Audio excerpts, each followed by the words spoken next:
Good morning. आज हम देखेंगे रूफ ट्रस के बारे में कि रूफ ट्रस या जनरल ट्रस जो है उसके मेंबर्स में फोर्स कैसे कैलकुलेट करते हैं। अभी तक आप लोगों ने किसी ट्रस में फोर्स पता करने के लिए जो मेथड पढ़ा हुआ होगा मैकेनिक्स ऑफ स्ट्रक्चर में, वो है मेथड ऑफ जॉइंट, जिसके माध्यम से हम उसमें फोर्स पता कर लेते हैं कि हर एक मेंबर में कितना फोर्स होगा और किस नेचर का होगा, टेंशन होगा या कंप्रेशन होगा।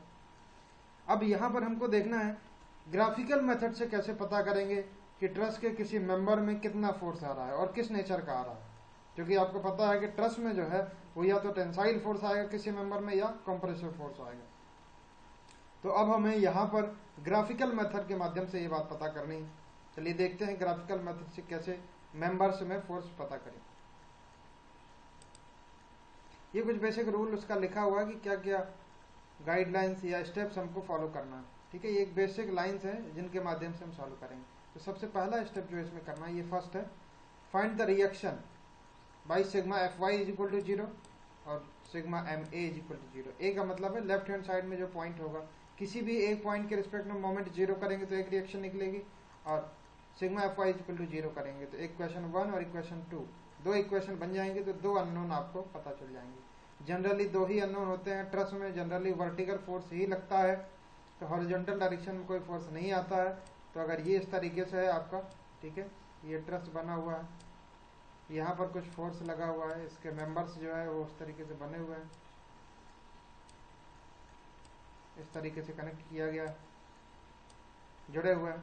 तो यहाँ पर एक रिएक्शन आ जाएगा, एक रिएक्शन यहाँ पर आ जाएगा। तो दोनों जगह रिएक्शन निकालने के लिए एक तो आप sigma F Y is equal to 0 कर देंगे, sigma F X is equal to 0 भी कर सकते हैं, लेकिन चूंकि हॉरिजॉन्टल डायरेक्शन में कोई भी रिएक्शन नहीं आता है ट्रस में, जनरली अगर लोड केवल वर्टिकल रहता तो सिग्मा एफ वाई का ही यूज होगा।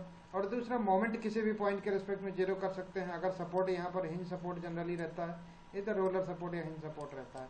ठीक है, तो दोनों के रिस्पेक्ट में आप यहाँ के रिस्पेक्ट में भी मोमेंट 0 कर सकते हैं और इसके रिस्पेक्ट में भी मोमेंट 0 कर सकते हैं। तो यहाँ से आपको फर्स्ट रिएक्शन और सेकेंड रिएक्शन दोनों मिल जाएगा। इन दोनों इक्वेशन का यूज करेंगे तो आपको R1 और R2 अगर दो रिएक्शन है तो पता चल जाएगा, वर्टिकल रिएक्शन। पहला स्टेप हो गया, जो आपको डायग्राम क्वेश्चन में दिया हुआ होगा उसके माध्यम से रिएक्शंस निकाल लेंगे। इस क्वेश्चन को सॉल्व करना है आपको ड्राइंग शीट में, एग्जाम में अगर ऐसा क्वेश्चन आता है, ट्रस दिया हुआ है, ग्राफिकल मेथड से फोर्स पता करना है, तो आपको ड्राइंग शीट दी जाएगी, उसमें ड्राइंग शीट में डायग्राम इसका बनाने के बाद ही इसको सॉल्व कर पाएंगे।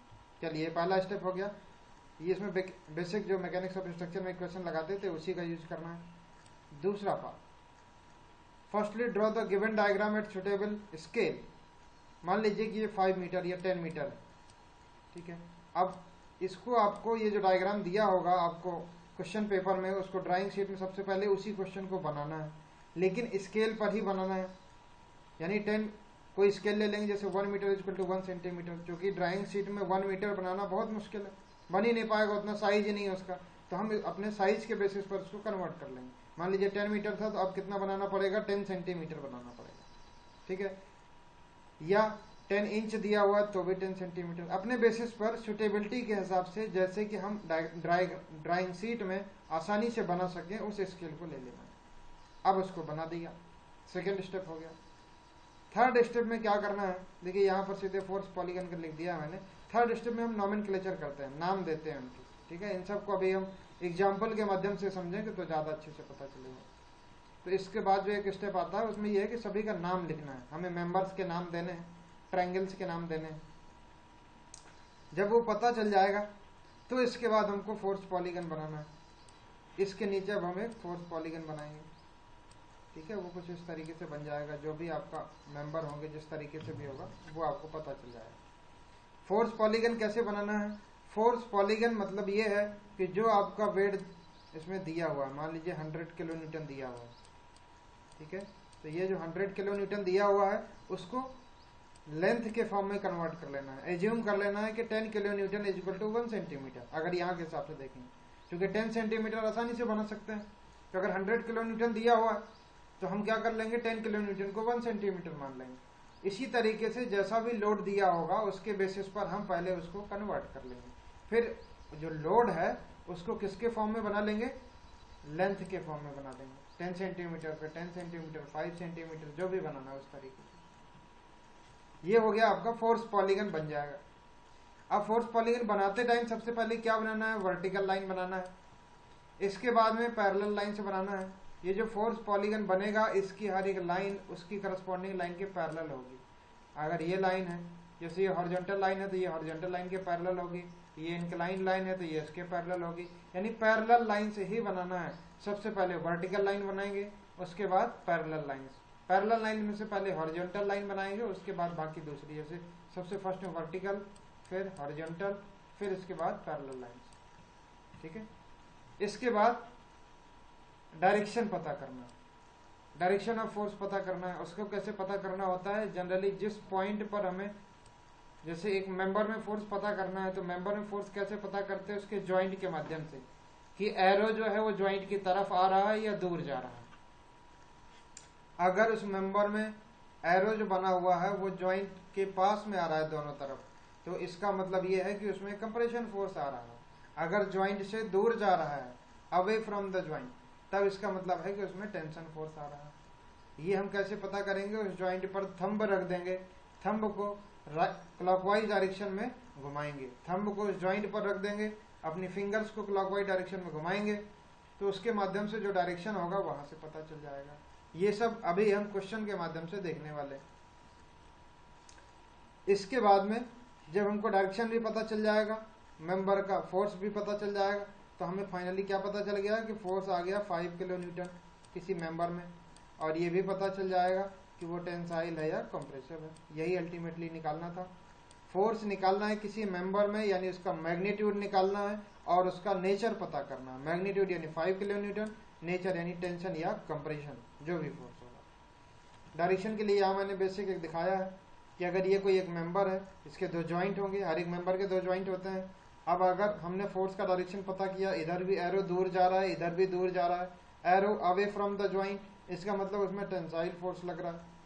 अब अगर दूसरा कोई मेंबर देखा, उसमें पहले वाले में जॉइंट में भी उसकी जॉइंट की तरफ आ रहा है, दूसरे वाले जॉइंट में भी जॉइंट की तरफ आ रहा है, इसका मतलब कंप्रेसिव फोर्स।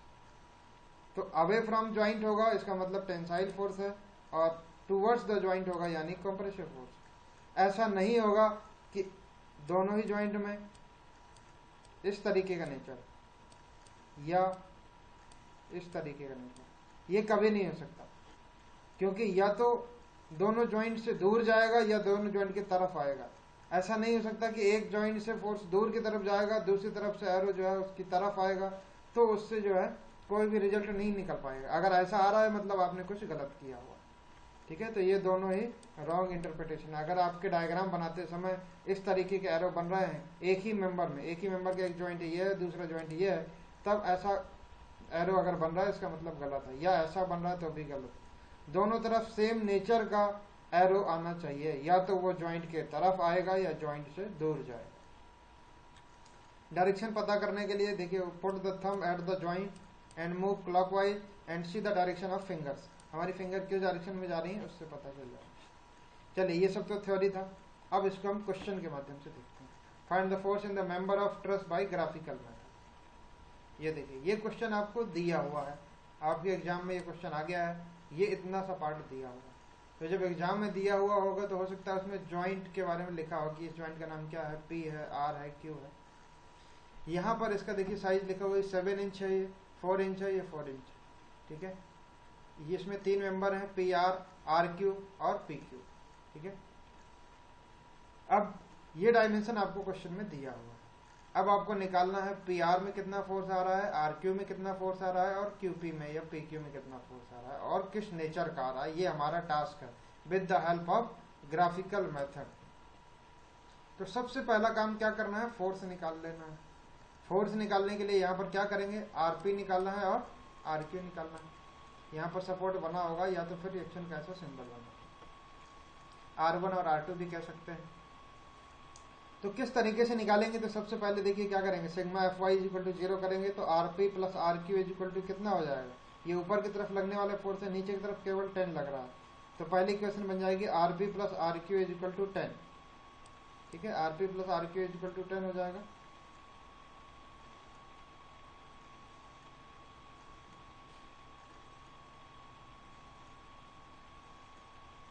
चलिए तो ये आरपी और आरक्यू हमारा 10 के इक्वल हो जाएगा।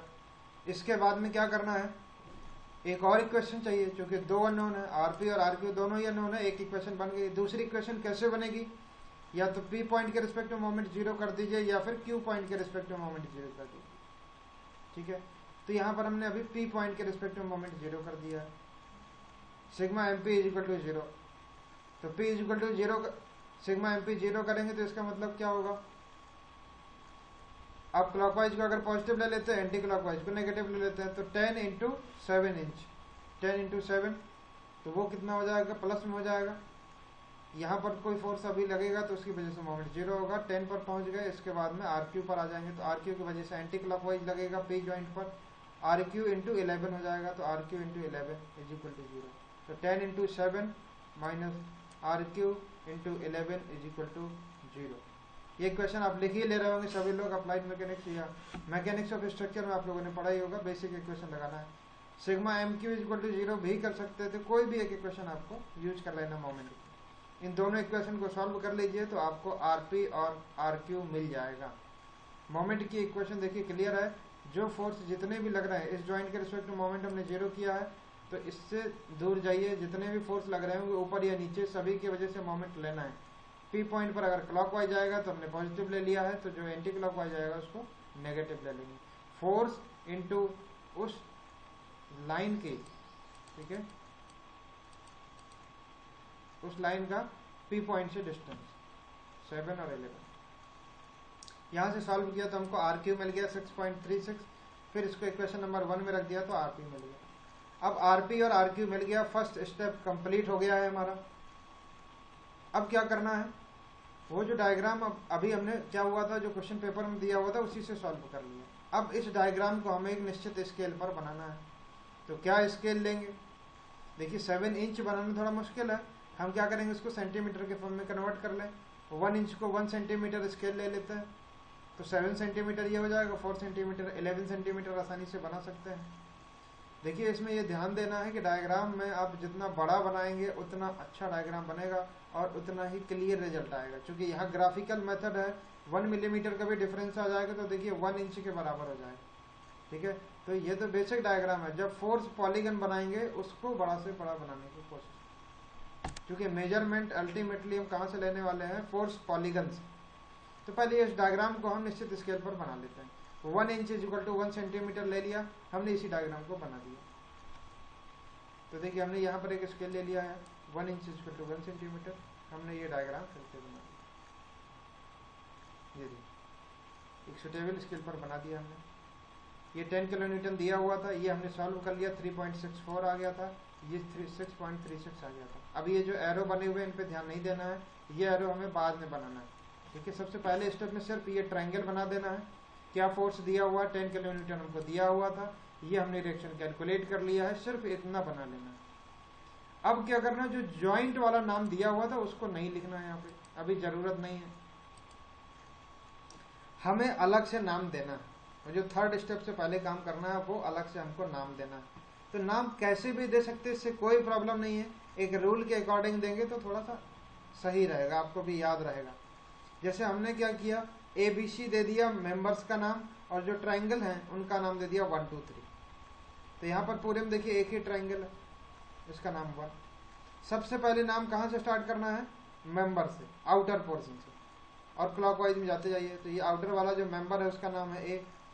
जहां पर फोर्स आएगा, फोर्स लग रहा होगा, उसके बाद नाम बदल देना है। ये A हो गया, इसका पूरे का नाम, इनके बीच में कोई फोर्स नहीं था। इसके बाद यहाँ से यहाँ B आ गया, या ये समझे कि हर एक मेंबर का हमने अभी नाम दे दिया, ये A, फिर B, फिर C, तीनों के नाम हो गए हमारे पास। अब अंदर बचता है, सबसे पहले बाहर घूम लेना है, उसके बाद अंदर आना है। अंदर में जो ट्रायंगल रहेंगे उनका भी नाम देना है। तो यहाँ पर देखिए पूरे में एक ही ट्रायंगल, अगर यहाँ पर कोई एक लाइन बनी होती, एक और मेंबर होता तो 2 ट्रायंगल हो जाते। अभी हमारे पास एक ही ट्रायंगल है, इसका नाम 1 दे दिया। ये क्लियर हो जाना चाहिए। ये क्वेश्चन आपसे एग्जाम में कम से कम एक क्वेश्चन या एक ही क्वेश्चन पूछा जाता है, बट मोस्टली पूछा जाता है, 10 से 20 नंबर के बीच में पूछा जाता है। तो बहुत अच्छे से इसकी प्रैक्टिस करना है, जितने भी क्वेश्चन आपसे पूछे गए हैं उन सभी को सॉल्व करें। ठीक है, तो देखिए यहाँ पर हमको रिएक्शन पता चल गया था और ये पता चल गया, नंबरिंग करनी थी हमको। नंबरिंग कोई RST करके भी कर सकता है, XYZ करके भी कर सकता है, कोई प्रॉब्लम नहीं है उससे, ठीक है। अंदर भी नाम आगे बढ़ा सकते हैं, ABCD भी दे सकते हैं, ठीक है। बट अभी हम समझने के लिए एक जैसा कर रहे हैं, तो हमारे पास एक पैटर्न बना हुआ रहेगा कि बाहर से नाम स्टार्ट करेंगे और ABC करते हुए जाएंगे, जब बाहर फिनिश हो जाएगा तो अंदर ट्रायंगल के नाम देंगे, ठीक है। ये पैटर्न हमने रख दिया। अब हमें यहाँ तक काम जब खत्म हो गया तो थर्ड स्टेप में आ जाना है। क्या करना है? फोर्स पॉलीगन बनाना है। फोर्स पॉलीगन बनाने के लिए क्या करना है? अब हमें फोर्स पॉलीगन का मतलब है कि इस लोड को लेंथ के फॉर्म में कन्वर्ट करना है। ये है फोर्स पॉलीगन। ये तो दिया हुआ डायग्राम है जो आपके क्वेश्चन पेपर में दिया है। ये फोर्स पॉलीगन बनाया हुआ है। इस फोर्स पॉलीगन को बनाना ही मेन काम है, यही मेजर पार्ट है आपके क्वेश्चन। तो फोर्स पॉलीगन के लिए क्या करेंगे? सबसे पहले यहां पर ये हमने नॉमेनक्लेचर कर दिया है, अंदर का भी नाम हो गया है। अब हमें सबसे पहले लेना है कि 1 kilo newton is equal to कितने सेंटीमीटर, क्योंकि लोड को लेंथ के फॉर्म में कन्वर्ट करना है। तो देखिए हाईएस्ट लोड कितना है? 10 किलो न्यूटन। तो 10 किलो न्यूटन, तो 1 kilo newton is equal to 1 centimetre अगर आप लेते हैं तो आपको हाईएस्ट कितना लेंथ की जरूरत पड़ेगी? आपके ड्राइंग शीट में 10 सेंटीमीटर। अगर आपके पास स्पेस ज्यादा अवेलेबल है तो 1 kilo newton is equal to 2 centimetre भी ले सकते हैं और बड़ा डायग्राम बन जाएगा, ठीक है। अभी हमने यहाँ पर कितना ले लिया है? 1 kilo newton is equal to 1 centimetre, ठीक है। अब बनाना शुरू करते हैं। तो सबसे पहले वही जैसे नॉमेनक्लेचर किया था, बाहर से बाहर वाला पोर्शन बना देना है। सबसे पहले बाहर वाला पोर्शन, फिर अंदर वाले में आना। बाहर वाले में भी पहले वर्टिकल लाइन बनाना है, फिर हॉरिजॉन्टल लाइन, ठीक है। ऊपर की तरफ लोड लगेगा तो हमें ऊपर जाना है, नीचे की तरफ लोड लगेगा तो नीचे जाना है। ए पॉइंट से स्टार्ट करते हैं। ए पॉइंट हमने पकड़ लिया, यहाँ पर एक ए पॉइंट। अब देखिए ए से बी पहुंचना है, ए से बी जाना। कितना लोड लग रहा है? 10 किलो न्यूटन। कहाँ की तरफ? नीचे की तरफ। मतलब हमें कहाँ आना है? नीचे आना है। तो ए से बी जाएंगे तो कितना नीचे आएंगे? 10 किलो न्यूटन। और 1 किलो न्यूटन का मतलब कितना है? 1 सेंटीमीटर। तो 10 किलो न्यूटन मतलब 10 सेंटीमीटर। तो ए से आपको सीधे नीचे आ जाना है। ए पॉइंट हमने बना दिया था कोई, ए से बी पॉइंट पर आ जाना है। तो ए से बी पॉइंट पर आने के लिए क्या करेंगे? ए पॉइंट से 10 सेंटीमीटर लाइन खींच दी सीधे वर्टिकल, ये बी पॉइंट पर आ गया, ये बी पॉइंट आ गया। ए से बी आ गए 10 सेंटीमीटर पर। इसके बाद क्या करना है? बी से सी आना है। तो बी से सी आने के लिए देखिए कितना चले? 6.36 किलो न्यूटन, यानी 6.36 सेंटीमीटर चलेंगे। 6.36 सेंटीमीटर कहाँ की तरफ? ऊपर की तरफ। तो बी पॉइंट से 6.36 जो ऊपर चलेंगे, जो पॉइंट मिलेगा उसका नाम क्या है? सी है। तो पहले ए हो गया, ए के बाद में बी मिल गया था हमको, और बी के बाद में ए बी लाइन के बीच में ही क्या मिल गया हमको? सी मिल गया। तो ए, फिर बी, और बी से सी आ गए। अब अगर इसको वेरीफाई करना है तो सी से ए भी जा सकते हैं। तो सी से ए जाना है तो 3.64 ऊपर जाएंगे। तो जैसे ही सी से 3.64 जाएंगे तो आप देखेंगे वहीं पर ए पॉइंट आपको पहले से मिल जाएगा। तो ये आपका वेरीफाई हो जाएगा कि आपने सही बनाया है या नहीं। अब हमें क्या चाहिए? 1 पॉइंट चाहिए। ये थोड़ा इंपॉर्टेंट है। बाहर वाला पोर्शन हमने बना दिया। अब इस ए 1 पॉइंट को पता करना है तो ये देखना होता है कि ये 1 पॉइंट किसके किसके बीच में है। तो ये देखिए ए और सी के भी बीच में है, बी और सी के भी बीच में है, ठीक है। ए और बी के भी बीच में, किसी भी तरीके से बना सकती है। यानी 1 पॉइंट आपको तब मिल जाएगा जब ए के पैरेलल एक लाइन जाएगी और सी के पैरेलल एक लाइन जाएगी। तो आपको जहां पर भी एक दूसरे को मिलेंगे वो 1 पॉइंट हो जाएगा। अब मैंने कहा था पहले वर्टिकल लाइन बना दिया, अब हॉरिजॉन्टल लाइन बना दें। तो हॉरिजॉन्टल लाइन कौन सी है? इसके पैरेलल, ये वाली लाइन C1।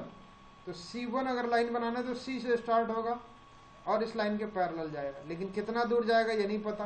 तो ये हमने C से एक लाइन हॉरिजॉन्टल बना दिया, कितनी भी दूर तक, यहां तक बना दिया होंगे। पहले ये आउटर लाइन बना दिया, फिर C से एक लाइन ले जाएंगे जो कि C1 के पैरेलल होगा। तो हमें ये पता है कि इसी लाइन में कहीं 1 मिलेगा, लेकिन कहाँ मिलेगा अभी नहीं पता। C से हमने एक लाइन बना दिया हॉरिजॉन्टल, यानी कि इस लाइन के 90 डिग्री पर। अब इसके बाद 1 पॉइंट हमको मिल जाएगा अगर ए के पैरेलल भी एक लाइन बना दे। अभी सी के पैरेलल हमने एक लाइन बना दिया था, अब ए के पैरेलल एक लाइन बना देंगे, जहां पर कट करेंगे वो 1 हो जाएगा। तो देखिए ये लाइन हमको मिल गई। चलिए अब ए से एक लाइन बनाना है, तो ए से लाइन बनाना है तो पहले ये ध्यान रखिए कि जहां से बनाना है उस पॉइंट को पकड़ के रखिए, इस पॉइंट को पकड़ेंगे और कौन सी लाइन के पैरेलल एक लाइन बनाना है, इस वाली लाइन के, क्योंकि A1 यही वाली लाइन है, तो यहाँ पर आपको पैरेलल ही बनाना है। तो रोलर वाला जो स्केल है जिसके पास में भी नहीं भी है उसको परचेज कर ले, यहाँ से सीधे इसके पैरेलल इस रोलर को खिसका दें, यहाँ से एक लाइन बना दें। तो ये वाली लाइन पहले मिल गई थी, ये वाली लाइन अभी मिल गई, जो दोनों आपस में जहाँ कट करेंगे उस पॉइंट का नाम क्या होगा, 1 होगा। हमको 1 पॉइंट मिल चुका। अब उसी पॉइंट को हम दूसरे तरीके से भी पा सकते हैं, सी के पैरेलल और बी के पैरेलल। तो बी के पैरेलल लाइन बनाना है तो बी पॉइंट से चलेंगे और इस लाइन के पैरेलल रोलर खिसका देंगे। तो इस लाइन से रोलर खिसकाते हुए लाइए और बी पॉइंट से स्टार्ट करिए, यहाँ से हमको बनाना है इस पॉइंट से बनाना है, ये लाइन बना दिया। देखिए ये लाइन और ये लाइन पैरेलल होंगी, ठीक है। सी वाली लाइन के पैरेलल होगी, ए वाली लाइन के पैरेलल होगी, ठीक है। और ये लास्ट में बी वाली लाइन हमने बनाया है, इसको बी वाली लाइन, ये बी वाली लाइन के पैरेलल होगी, ये 3 लाइन हो जाएंगी, ठीक है।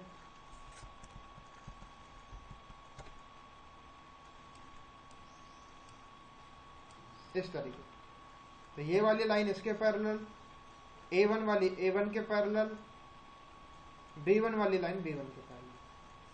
तो 1 पॉइंट A और C के बीच में भी है, तो A और C जहां कट करेंगे वहीं 1 होगा, B और C जहां कट करेंगे वहीं पर 1 होगा। ये सब एक ही पॉइंट पर कट करेंगे। ये जब आप डायग्राम सही से बनाएंगे तो आप देखेंगे ये एक ही पॉइंट पर मिलेंगे। अगर एक ही पॉइंट पर नहीं मिल रहा है इसका मतलब हमने कहीं ना कहीं गलत कर दिया। ये हमारा फोर्स पॉलीगन बनके तैयार हो गया है। अब फोर्स पॉलीगन पता करने के बाद हमारा अगला काम क्या है, इसका डायरेक्शन पता करना, कि डायरेक्शन किस तरीके से पता करना है। चलिए, थैंक यू।